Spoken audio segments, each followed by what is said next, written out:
Favorite Hiking Gear 2024。はい、皆さんこんにちは、ときまるです。今日はギア紹介をしていきたいと思います。2024年、ちょっとね、総括するにはちょっと早いんですけども、今年使ってきたハイキングギアで、自分は山で使っているものを日常生活でも使っているので、日常でも使っているアイテムということになります。全部で39アイテムですね。はい、お気に入りの山道具紹介していきたいと思います。一つ目はこれ、ハイパーライトのデイブレイクのザックです。17リットルで、外部のポケット含めて23リットルになります。もう4年ぐらい使ってますね。だいぶ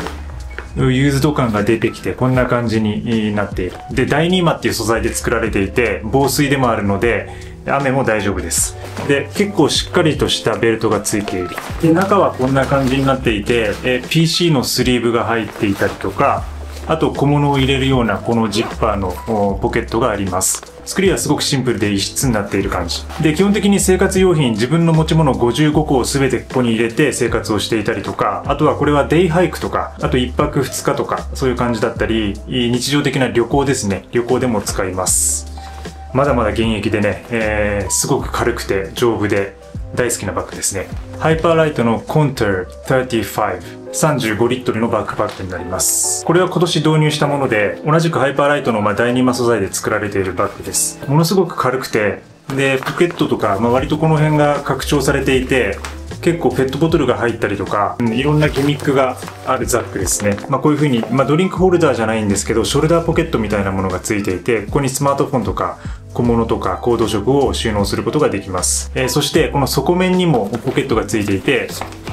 トラッシュポケットって言われるようなものなんですけど、ゴミを入れたりとか、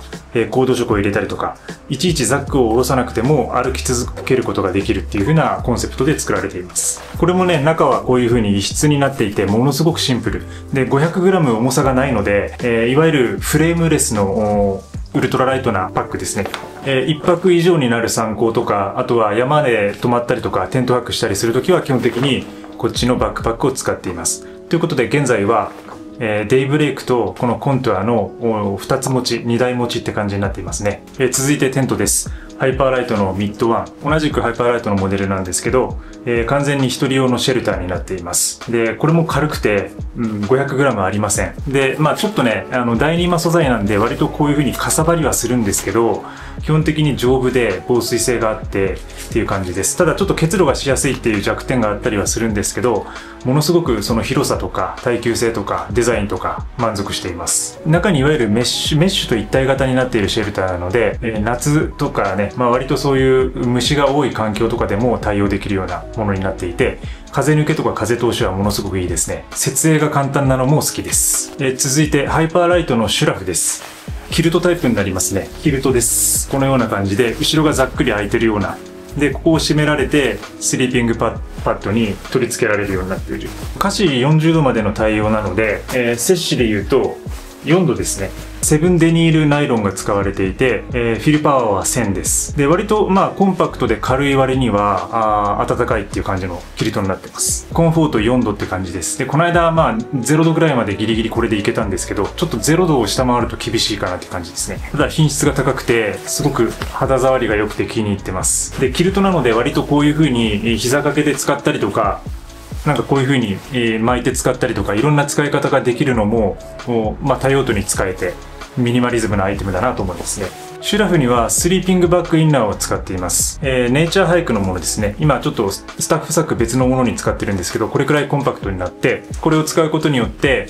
洗濯が楽になります。この中に入ってそのまま眠って、これだけ洗えば、テントはそのままで大丈夫って感じ。そうすることによってメンテナンスを簡単にしています。はい、続いてスリーピングパッドです。スリーピングパッドはサーマレストの Neo Air Therm Next。Neo Air Therm Next というモデルで、こういう感じのちょっとブルーがかった色味のやつです。寒さに対する基準の R 値っていうのが世界共通であるんですけど、R 値が 7.3 っていう割と極地まで対応できるようなスリーピングパッドになってます。で、自分の行く山にとっては結構オーバースペックなんですけど、キルトが結構寒いので、それに対してパッドを暖かくしているっていう風な感じですね。で、重さは若干あって 400g 近くあります。それはちょっと暖かさとトレードオフしているような状況ですね。そしてもう一つ使っているのが大和道のミニマリストパッドです。これは本当に軽くて 53g ぐらいしかありません。で、ものすごくコンパクトになるので、くりつけて使ったりとか、僕はパックライナーみたいな感じにしては使わないんですけど、かさばっちゃうので、結構折りたたんでこういう風に持っていきます。で、これは夏場とかものすごくいいですね。夏のキャンプなんかはこれ、この間使いましたけど最高でした。で、あと、寒い時に結構こういう風に巻いて使ったりとか、なんかそういういろんな使い方ができるのもこのパッドのいいとこです。はい。続いてヒアネスのドライウール T シャツ。これは何度も紹介していますね。ヒアネスというブランドで、ウールとポリエステルがハーフ&ハーフで混合された T シャツです。ベースレイヤーは基本的にこれを着用しています。日常的にも使うし、ランニングでも使っています。ものすごく好きな T シャツです。山でよく使うのが、大和道のメリノフーディです。フーディニの良さは結構防寒性が高いっていうことと、首周りとかこの辺に日焼け止めを塗る必要がありません。首の焼けとかを防ぐことができます。で、結構日焼け止めあまり塗るのが好きじゃないので、これをもう着て、ぐるっと被って歩くってことをやっています。で、メリノ 100% で着心地も最高です。大和道のオールウェザージャケットを使っています。もうだいぶ使いすぎて、ちょっと耐水性はなくなっている感じはするんですけど、今でも現役ですね。で、レインウェアとしても使うし、行動着としても使っています。ちょっと寒い時なんかもこれをさっきのメリノフーディの上から羽織ったりして歩いたりしています。で、パーテックスシールドエアっていう素材を使っていて抜けがいいのでそのままずっと着て行動しても蒸れたりすることがありません。で、ダブルジップになっているので蒸れたらジップを開けて風を入れるみたいなことができるのでものすごく着心地と軽さ、そして、使い勝手がいいアイテムになっています。パタゴニアのナノパフジャケットです。これは今年の初めぐらいに買ったんですけど、今ではもうすっかり自分の中の定番アイテムになってますね。ちょっと寒い時なんか街中で羽織ったりするのにもいいし、テント場に着いてからテントを張ってテントの中で、着たりしています。で、これを着たままもうその寒い時はシラフの中に入ったりして、すごく快適です。はい、今履いている大和道の5ポケットパンツです。これはもう説明する必要はないかもしれません。自分の動画でかなりたくさん話しているので、ポケットが5個あるパンツで、スマホ用のポケットがついてたりとか、結構生地はあまり伸びないんですけど、その分耐久性があって、山の中、それから日常でもうずっと履いているパンツです。もうずっと履きすぎて皮膚みたいになっています。テスラショーツ。これはもう夏場とかほとんど参考の時はロングパンツよりもショーツを履くことが多くて、これで登っています。で、日常的にランニングとかヨガでも使うものになっていて、ものすごくコストパフォーマンスとクオリティのバランスがいいですね。で、中にこういう風にインナーメッシュみたいなものがついているので、下着なしで着用ができます。自分のヨガの練習でも使っていて、で、ヨガの時にこの後ろのポケットのファスナーが当たって邪魔になるので、僕はここを切って、ポケットを開放状態にしてる改造をしています。そうすることによってここが後ろがお尻に当たらないので、ヨガの練習でも最高のパフォーマンスを発揮してくれます。大和道のストレッチメッシュキャップ。これは今年導入しましたね。ハイキング用、あるいはランニング用のキャップをずっと探していて、つばの短さ。これが結構邪魔にならずに気に入っています。で、邪魔な時はこれを上に上げたりして、かなり柔らかいので上に上げたりして、使うこともできます。軽くて速乾性もあってメンテナンス、洗いやすさもあるので、ものすごく重宝しています。シューズは基本的にビボベアフットのプライマストレイルニット FG を履いています。もうだいぶ傷んできてるんですけど、今でもまだ現役でギリギリ使えている状態ですね。これも詳しい解説動画など上げているので、詳しく知りたい方はそちらをご覧ください。ダーンタフソックスウルトラライトラン4分の1というモデルです。はい。これも今年に導入して、2組買ってね、もうずっと使っているアイテムです。ものすごくもちもちしていて、これもウールとポリエステルの混合なんですけど、耐久性と消臭性を兼ね備えている。そして薄いのでものすごくすぐ乾きます。結構山の中では図書ポイント、川を渡ったりすることがあるんですけど、その時もずぶ濡れになったとしても、テント場についてザザッとやって、置いといたら1日で乾くぐらいの薄さです。そういう意味でこの薄さっていうのは最初気になるかなと思うんですけど、そこが逆に自分にとってはものすごく着心地がいいアイテムになってます。昔はクッション性のある靴下を使っていたんですけど、クッションというのは靴の方に持たせるっていう考え方の方が理にかなっていると思っていて、なので靴下の役割というのは靴ずれをただ防ぐっていうこと。そういう意味ではなるべく皮膚に近いようなこのようなペラペラの靴下、かつ丈夫な靴下を使った方が靴と靴下、それから足とのマッチングが良くなるかなと最近は思っています。そういうわけでダーンタフ、日常的にもランニングでも使っています。オリバー・ピーポーのグラス。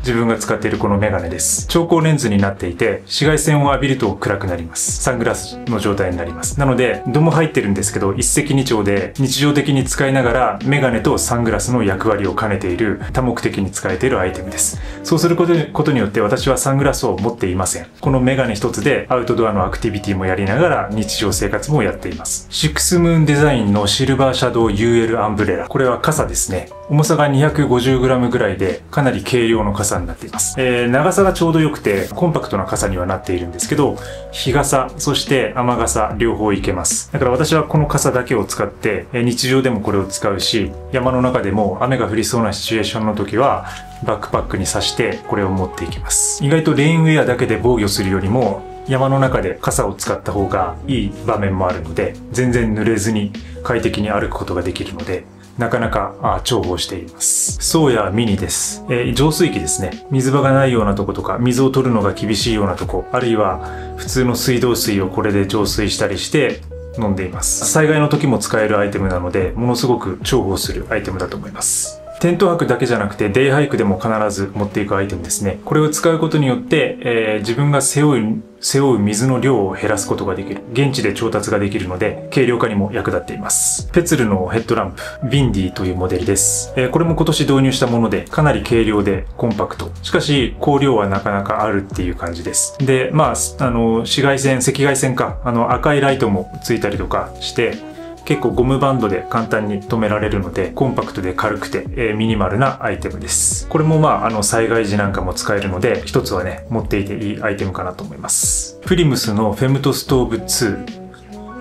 はい、今年まではアルコールバーナー、アルコールストーブを使ってたんですけど、今年になってまたガスに切り替えました。3本ごとくになっていて、シンプルでありながらかなり軽量です。この先の部分になんか網のメッシュみたいなものがついていて、かなり細かなガスの調整ができます。だから結構とろ火でやったりとか、あるいは冷めたコーヒーとか冷めたネスカフェをゆっくり温めることもできるので、そういう点もすごい気に入っています。エバニューの 400FD とマルティディッシュです。この上のものがマルティディッシュ、皿になっています。で、僕が唯一持っているクッカーであり、鍋であり、食器ですね。日常生活でも使っていて、基本的にこれで、全ての食事、ご飯をやっています。で、キャンプの時はこれでコーヒーを沸かしたりとか、フリーズドライの食べ物を戻すためのお湯を沸かしたりしています。で、この中に全て燃料とか入れて一つにパッキングして持っていってます。ものすごく軽くてコンパクトで、はい、最高のアイテムです。ルーのデザートフォーク。これも小さなスプーンですね。ブラス。いわゆる真鍮で作られていて、若干このコンパクトさの割に重さはあるんですけど、でもデザインがちょっと可愛くて気に入って使っています。で、先ほどのエバニューの 400FD にうまく入るサイズです。ちょっと食べにくかったりはするんですけど、慣れれば意外と使えます。それからスマートフォンです。Apple の iPhone 15 Pro。これはもういつもながらの、簡単に動画撮ったり写真撮ったり、もう全てのもの、地図を読んだりとか、あらゆることに使っています。山でも使っています。パウバーです。いろんなトレイルバーを使ってるんですけど、特に最近はこのパウバーが好きですね。オーガニックな感じで、いつも山には持って行っています。アンカーのパワーバンク521になります。これはそのまま、これでコンセントで、電源で充電ができるタイプで、この2つ USB-Cを出せるという感じになっています。デイハイクとか1日とか1泊2日の時はこれを持って行っています。それからアンカーのパワーバンク 20,000mAh のモデルです。これは主に1泊2日から2泊3日以上の旅にはこれを持って行っています。で、USB-C が2つ取れるようになっていて、カメラとかドローンとかPC とかスマホとかあらゆる充電をこれで行っています。ちょっと重さあるんですけど250から300ぐらいあるんですけど、でもちょっとそこはバッテリーなので仕方ないかなっていう感じですね。カメラは今年新たに導入したソニーの α7S3 です。山でも使うし、日常的にも使います。動画が基本的にはメインなんですけど、結構高感度耐性がいいので、写真でもすごく重宝しています。クオリティと重さのバランスが最高です。それからレンズはソニーの1635の F4 をつけています。今これで撮影している感じですね。はい。室内でも使うし、屋外でも使うし、旅でも使うしっていうことで、レンズをこれだけしか使っていません。レンズ1本で全ての撮影とか仕事を行っています。他に必要な場面が出た時はその都度レンタルするようにしています。ロードのビデオマイクロ、カメラの上につけているマイクですね。風切りが結構良くて、これもコストとコンパクトさのバランスに優れています。音質もなかなか良くて、普通のカメラの内蔵のマイクで撮るよりも明らかに音質は良くなるので使っています。ピークデザインストラップ、カフ。ピークデザインのリストストラップです。基本的に腕にこういう風に巻いてカメラをホールドするようなものなんですけど、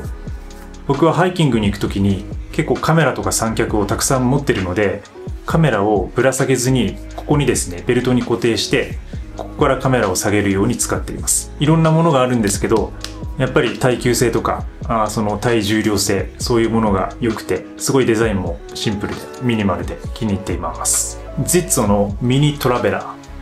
ー、Zitzo のミニ三脚です。これはテーブルの上で撮影する時とか、あとはスマートフォンで撮影する時にこうやって手持ちで撮影する時なんかに使っています。これも重さは250g ぐらいあるんですけど、かなり頑丈に作られているので、割とラフに扱っても大丈夫。で、コンパクト。そして伸びたりしないので、なんかそういう作りのシンプルさみたいなもの、美しさみたいなものが気に入って使っています。マンフロットの三脚、トラベルスモールカーボンというモデルです。これは今使ってるんですけど、トラベル用の三脚でものすごく軽くてコンパクトなモデルです。エレベーターがついていない分、先が伸びていて安定性に欠ける部分があるので、その先に伸びてるエレベーターの部分を私は取り外して、ちょっと改造っぽくして使っています。そうすることで高さは上げられないんですけど、コンパクトさとあと軽量化に成功しています。K&F コンセプトのソニーのバッテリーチャージャーです。純正ではなくて K&F が作っているもので、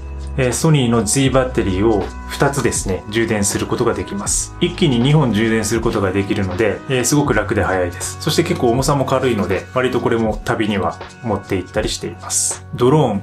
DJI Neo です。手のひらサイズのドローンで、重さが 125g。しかありません。で、自分でこのまま押して、追跡ができたりとか、あとはコントローラーを使って撮影をしています。掃除にも使っているっていう風な冗談の動画を上げてるんですけど、家の中で飛ばすと風が強くて床の埃が全て飛んでいきます。そして DJI Neo 用の 2way チャージングハブっていうものを使っています。これでバッテリーを一気に3本充電することができるんですけど、これ実はモバイルバッテリーにもなるという優れもので、ここに USB-C のソケットがついていて、ここからカメラとかにつないでボタンを押すことによってこのバッテリーを使って充電ができます。だからこれを使うことによってモバイルバッテリーを手放せる可能性があります。ただ僕はドローンを飛ばすので一応ドローンのバッテリーとして使っています。一石二鳥の、これも多用途に使えるミニマルなアイテムです。そしてインテリジェントフライトバッテリー、これはドローンのバッテリーなんですけど、合計3本持っています。DJI Neo は飛行時間が20分ぐらいなので割と短いので、バッテリーを3つ持っていく必要がありますね。だいたい2つでも足りるかなっていう感じなんですけど、1泊2日とかだと。飛ばす回数によっては2本ぐらいで足りるかなって感じはしますね。MacBook M1 Pro。13インチを使っています。これ1台で全てやっています。動画の編集から撮影から他の仕事とか文章を書いたりとか、容量が 512GB かな。本当はちょっと 1テラぐらい今欲しいなとは思ってるんですけど、一応本体の容量は500で500くらいでやっています。M1 になってからものすごく編集の速度とかが上がりましたね。で、今多分 M3 ぐらいのチップまでいってるので、さらに最近は速くなってるかなとは思うんですけど、僕の使用用途、動画の作成用途としては全然この M1 でも足りてるなという感じです。サンディスクのポータブル SSD2TB です。MacBook だけでずっと編集していたんですけど、最近はいろんなフッテージをちょっと取りためたいなという欲望が出てきて、外付けの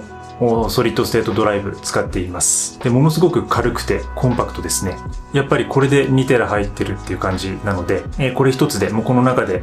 ファイナルカットの作業なんかをしたりとか、あとは残った取りためたフッテージをここに保存したりしています。はい。以上、私の今年のハイキングギア紹介でした。なんか年に1回ぐらいね、こういう風にギアのアップデート動画を作っていけたらなと思っています。で、今年はまた新たにですね、いろいろバックパックを新調したりとか、シュラフとかテントを買い揃えたりとかしているので、今のところはもう、これをちょっとガシガシ使っていって、テスト的にね、もう何度も言ってるんですけど、今のところもうこれでなんか全然十分かなっていう感じはします。ただやっぱり場所とか時期によって必要な道具っていうのは変わってくると思うので、それをですね、毎回の参考でテストしながら見極めて、アップデートしていきたいと思っています。で、すべての持ち物はノートの方でまとめているので、概要欄貼っておきますので、興味ある方はそちらもご覧ください。いつも最後までご視聴いただきありがとうございます。それではまた次回の動画でお会いしましょう。バイバイ。